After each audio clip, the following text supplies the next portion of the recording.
Assalamu alaikum. Ga takaitaccen bayani game da nisabin kuɗi na zakkar bana. Yau muna 27 Jumadal Ula shekara ta 1447 hijirar manzon Allah sallallahu alaihi wa sallam daga Makka zuwa garin Madina, wanda ya daidai da 18 ga watan 11 shekara ta 2025.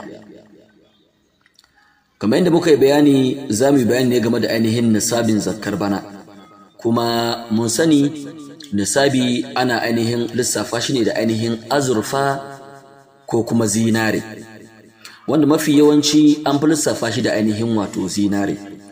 To ganin yadda adadin kuɗin suka yi yawa ta yadda wani na da sararin da zai fitar idan aka yi lissafi da ainihin nisabin azurfa, to amma ganin adadin kuɗin sai ya ga shi bai da damar da zai fitar. Dalilin haka ne yasa muka ce bari mu amfani da ainihin nisabin azurfa, ba don komai ba so da masu karamin karfi su samu damar su ma tarayya a cikin wannan lada na ainihin zakka. Kuma kamar yadda muka sani, na daga cikin manya-manyan manufofi da shari'a ta bayar na yin zakka shine kawar da talauci da kuma kunci da ke tsakanin al'umma. So kamar yadda muka sani, a wannan hali, a wannan yanayi, to fa ana cikin wannan halin. So shi yasa muka yi amfani da ainihin nisabin azurfa, ba don kuma ba saboda jama'a da yawa su samu damar tallafa wa talakawa masu yawa. Allah ya samu dace. To kamar yadda muka yi bayani, za mu bayani game da ainihin wato azurfa nawa take a bana. To azurfa duk wanda adadin kuɗinsa ya kai kimanin gram na azurfa 612 da ainihin ɗigo 36, to lallai ya nuna cewa kuɗinsa sun kai nisabin zakka idan har shekara ta zagayo. Ma'ana duk mutumin da yake da adadin gram na azurfa da ya kai 612.36, to kuɗinsa ya isa fitar musu da zakka, wanda a yanzu duk gram ɗaya na azurfa a kuɗinmu na Najeriya a yau ya kama ko kuma yana da lissafin naira 2,353.28,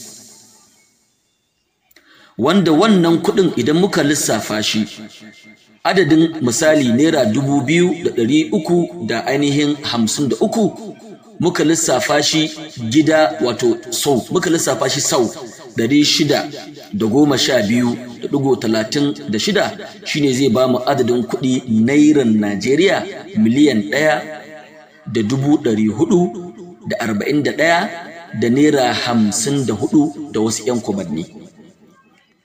Wannan shi ke nuna mana duk mutumin da Allah ya mallaka masa naira miliyan 1,441 da kuma ainihin naira 50 da ainihin 4, to lallai kuɗinsa sun isa fitar musu da ainihin wato zakka. To yaya za mu lissafa zakkar da za a fitar ma wa'annan adadin kuɗi? Gashi kamar haka. To wannan abu ne mai sauƙi, gashi kamar haka.